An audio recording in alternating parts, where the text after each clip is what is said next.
Burkina Faso's Ibrahim Traoré just praised Peter Obi as the leader Nigeria truly needs, and his words are shaking politics ahead of 2027. From Ouagadougou, the capital of Burkina Faso, Ibrahim Traoré, the young military leader known for speaking his mind without fear, had spoken openly about Nigerian politics. But this time, it wasn't about criticism or warning. It was pure praise, and his focus was on one man, Peter Obi. Traoré didn't waste time with small talk. Standing before an audience, he made his words sharp, clear, and powerful. He said Peter Obi was the kind of leader every African nation dreams of. Not some African nations. Not maybe one day.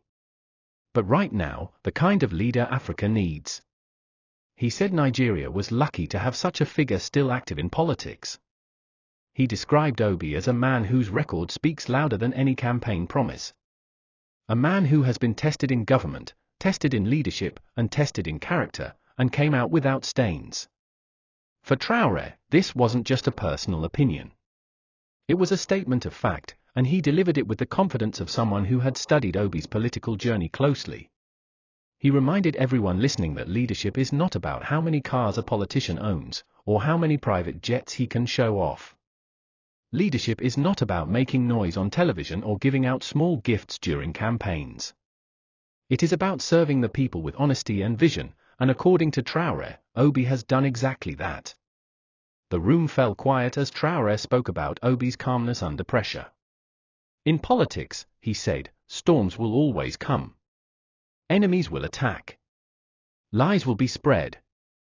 And yet, in all of this, Obi never lost his composure. He never lowered himself to insults, never joined the game of bitterness, never allowed anger to distract him from his goal. That, Traoré said, is the sign of a true statesman. He went further.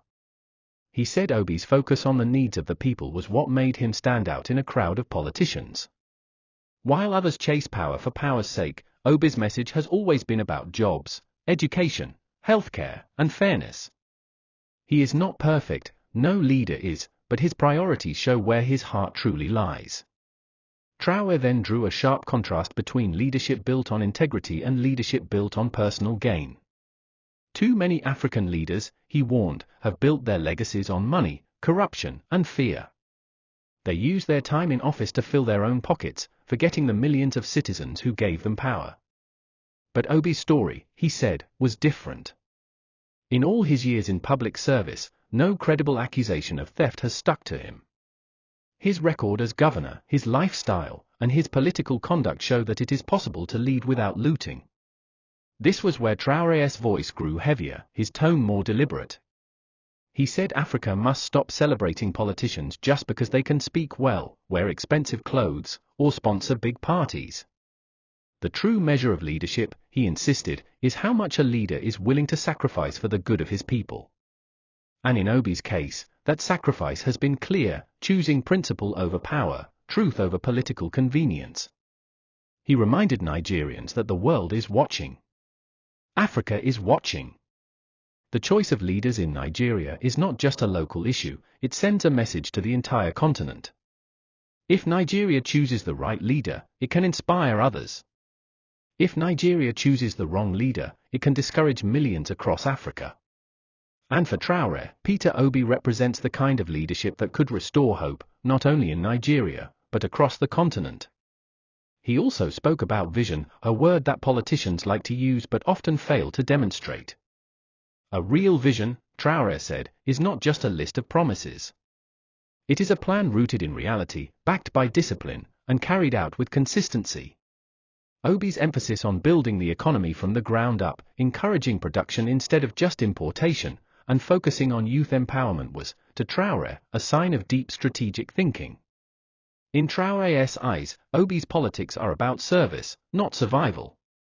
Too many politicians think only about surviving the next election. Obi, he said, seems to think about what kind of country Nigeria will be in the next 20 or 30 years. That long-term thinking, Traoré argued, is exactly what Africa needs if it wants to break free from cycles of poverty and instability. He also addressed something many African leaders avoid, humility. For Traoré, humility is not weakness. It is strength in its purest form. He said Obi's ability to admit when things need to be improved, his willingness to listen, and his habit of engaging directly with citizens show a humility that is rare in politics. A humble leader does not pretend to know everything. A humble leader listens to the people and uses their feedback to lead better. Traoré made it clear that his praise for Obi was not about party politics. It was not about favoritism or personal friendship. It was about principle. He said he has no interest in meddling in Nigeria's internal affairs, but as an African leader, he cannot ignore the impact Nigeria has on the whole continent. A strong, honest, and visionary Nigeria benefits every African country, including Burkina Faso. He called Obi a symbol of what leadership should look like in this generation: clean, focused, and driven by service. He urged Nigerians not to underestimate the power of such leadership. It is easy, he said, to be distracted by politicians who speak louder, promise bigger, or give more handouts during campaigns. But history shows that loud politics does not always lead to good governance. Traoré's words carried weight because he himself is seen as a leader who rejects corruption and foreign manipulation. So, when someone like him praises Obi in such clear terms, it sends a powerful signal that this is not empty flattery. It is an assessment from one leader to another, across borders, grounded in respect for integrity and vision. By the time he finished speaking about Obi, there was no doubt in the minds of his listeners. Traoré believes that Nigeria, at this critical moment in its history, has a rare opportunity. And that opportunity has a name: Peter Obi. He left the stage without dramatic gestures, without long applause breaks. Just a clear, strong message that echoed beyond the walls of the hall and into conversations across Africa. A message that said, this is the kind of leader we need. Do not let this chance slip away. After praising Peter Obi, Ibrahim Traoré's focus shifted. His voice changed. It wasn't just a speech anymore, it became a direct message, and it was aimed straight at Nigerian youths. He started by calling them the heartbeat of the nation. He said no country in the world can rise higher than its young people are willing to push it. In Nigeria, the youth are the majority, the energy, and the future. But too often, he warned, they forget the power they hold. Traoré reminded them that the fight for a better Nigeria will never be easy. There will be attempts to break their unity. There will be temptations to trade their votes for small gifts. And there will be voices telling them that change is impossible. But he insisted, change is not only possible, it is within their reach, if they choose it. Then he said something that caught attention. Do not get tired. Do not be divided. Do not be silent. He repeated it slowly, like someone hammering a nail until it is deep into the wood. Traoré explained that in politics, fatigue is a weapon. When young people are exhausted, when they lose hope, the old systems win without even fighting. That is why, he said, every effort will be made to frustrate them. Every promise will be designed to look good enough to make them stop demanding more. He warned about division. He said division among the youth is one of the biggest victories for corrupt politics. If one part of the youth is fighting another part, then no one is fighting the real problem. The ruling class knows this, and they will play tribe against tribe, religion against religion, region against region, all to make sure the people never unite behind one purpose. Traoré said Nigerian youths must refuse to fall for that game. They must see themselves first as Nigerians before anything else. He acknowledged the beauty of Nigeria's diversity, the languages, the cultures, the traditions, but he insisted that these differences should be strength, not weapons. He moved to the subject of loyalty and consistency. He told them to choose leaders carefully, and when they find one who truly serves, they must not abandon him just because the road gets rough. He reminded them of Peter Obi's record, a man who entered politics without using bribery, who governed without leaving a trail of stolen wealth, and who speaks about policies that directly affect young people's future. Traoré said, when you see such a leader, protect him with your voice, your vote, and your unity. He made it clear that supporting a good leader is not about worship or blind loyalty. It is about defending your own future from those who would destroy it for personal gain. Then he addressed the issue of manipulation. He warned that as 2027 draws closer, the noise will grow. Politicians will suddenly remember the people they ignored for years. They will appear at weddings, funerals, and markets. They will speak like friends, laugh like brothers, and promise the world. But he urged the youths to look deeper than the smiles and the handshakes. Traoré said, when a man promises you the future, ask him what he has done with the past he was given. It was a strong reminder that every political promise must be measured against a track record. If someone has had power before and misused it, then their promises for the future are empty. He gave an example from across Africa, leaders who were carried into office by the energy of young people, only to turn against those same youths once they tasted power. He told Nigerian youths to be wise, to learn from those mistakes, and to guard their political energy like treasure. Then his words became sharper. He told them that politics is not only about elections. If they wait for 4 years before becoming active, they will always be reacting instead of shaping the future. He urged them to participate in conversations, to hold leaders accountable every day, and to use every tool, from community meetings to social media, to keep the pressure on. He spoke about courage. Courage, he said, is not the absence of fear, but the decision to stand firm even when you are afraid. In every struggle for justice, there are moments when it feels like the fight is too big. But those who win are the ones who keep going, no matter how heavy the burden. Traoré encouraged them to believe that their voice matters. He reminded them that in other countries, youth movements have removed dictators, stopped bad laws, and forced governments to change direction.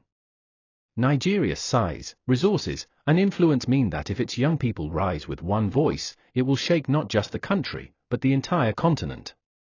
He came back to the subject of Peter Obi one more time. He said Obi's style of politics, issue-based, respectful, and people-focused, is exactly the kind of leadership that needs strong youth backing. Without the consistent support of young people, honest leaders can be pushed aside by those who control money and power. But with youth on their side, such leaders can stand their ground and deliver change. Traoré also touched on patience. He said change is like planting a tree, you don't get the shade the day you plant it. It takes time, it takes care, and it takes protection from those who want to cut it down before it grows.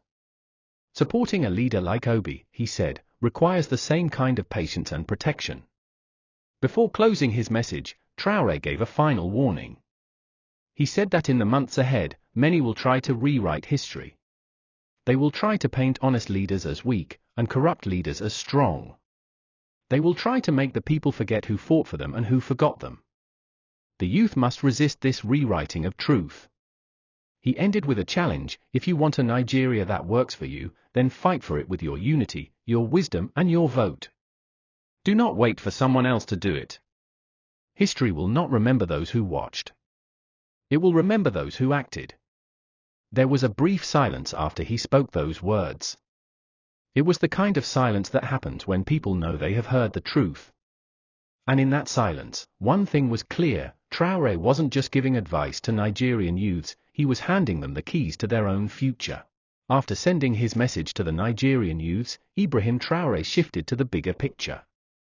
He spoke about the political moment Nigeria is entering, a moment he described as the most delicate and dangerous in recent history. Coalition talks were already in motion. Across Abuja and other political centers, powerful figures were meeting behind closed doors. Deals were being discussed quietly, far away from the public eye. Some were sincere, aiming to build a strong alliance for the good of the country.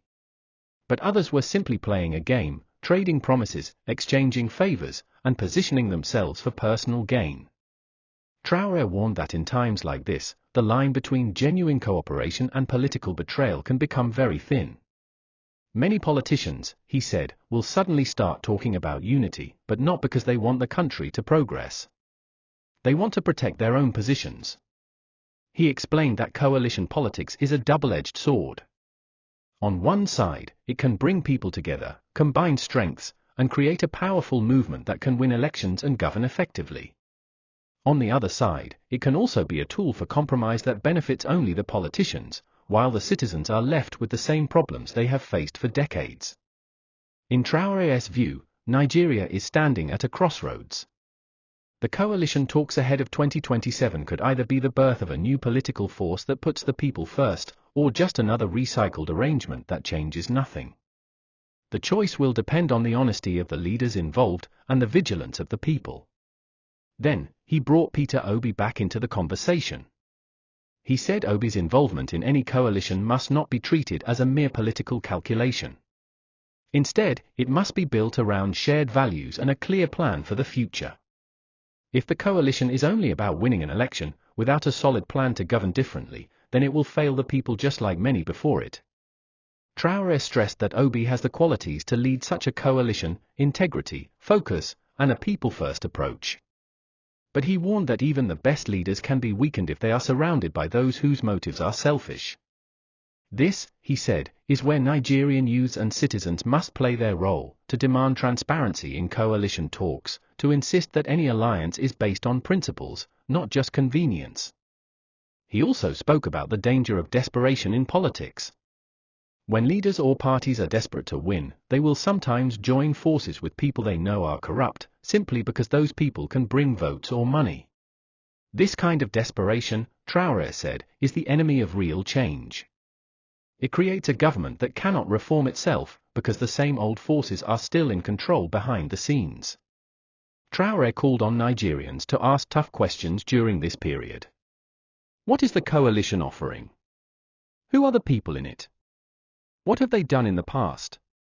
Do they have a plan to fix the economy, create jobs, and stop corruption? Or is it just about removing one group from power so another group can take over? He reminded them that coalitions are not just about the leaders at the top. They are about the kind of people who will be appointed to positions of power: ministers, advisors, and governors. If those people are chosen for loyalty instead of competence, then even the most promising coalition will end up disappointing the people. Then, his tone grew more urgent. He said Nigeria is too important to Africa to waste another political season. A strong Nigeria lifts the entire continent. A weak Nigeria pulls the whole region down. From trade to security to diplomacy, what happens in Abuja affects capitals across Africa. That is why he, as a leader from Burkina Faso, speaks so openly about Nigeria's leadership choices. Traoré warned that while the political class is busy negotiating, ordinary Nigerians must not be silent. They must demand to know what the coalition stands for. They must make their voices so loud that politicians cannot pretend not to hear them. And when the time comes to vote, they must remember everything: who stood for the people, and who only stood for themselves. He spoke directly about betrayal, something he said is common in African politics. Betrayal happens when a leader uses the people's trust to rise to power, but then uses that power against the people's interests. It can also happen when coalition agreements are broken after elections, leaving citizens with no real change. That is why, Traoré said, Nigerians should not only focus on campaign promises but should also watch how leaders behave during these talks. He acknowledged that some coalitions will fall apart before the elections. This is normal, he said, but it is also a test of character. Leaders who walk away from dishonest deals prove that they value principle over convenience. Leaders who stay in corrupt arrangements for the sake of unity are showing their true priorities. Then, he turned again to Peter Obi's role. He urged Obi to remain consistent, even if it means losing some political opportunities. He said it is better to lose an election with integrity than to win it through dirty deals that make real change impossible. True leadership, he said, is about leaving a legacy that can inspire future generations, not just holding office for a few years. Traoré closed this part of his speech with a vision of what a genuine coalition could achieve if built on honesty. It could bring together leaders from different regions and backgrounds, united by a clear plan to fix the economy, tackle insecurity, and invest in education. It could rebuild trust in government. It could show the world that Nigeria has matured politically, and that its people will no longer settle for empty promises. But he also gave a warning. If the coalition talks become just another game of political survival, then 2027 will be another missed opportunity. The faces may change, the parties may change, but the people's suffering will remain the same. And Africa, he said, cannot afford a weak Nigeria in the years to come. With that, Traoré's message was clear. The coalition season is not a time for Nigerians to relax and watch from the sidelines. It is a time to be alert, informed, and vocal. It is a time to demand that those who seek power must first prove that they deserve it. And it is a time to remember that real change is not given, it is taken, through unity, vigilance, and the courage to choose leaders who will truly serve. He ended with these words. History is watching Nigeria. The continent is watching Nigeria. And the youth must decide if 2027 will be a turning point or another lost year. The choice is in your hands.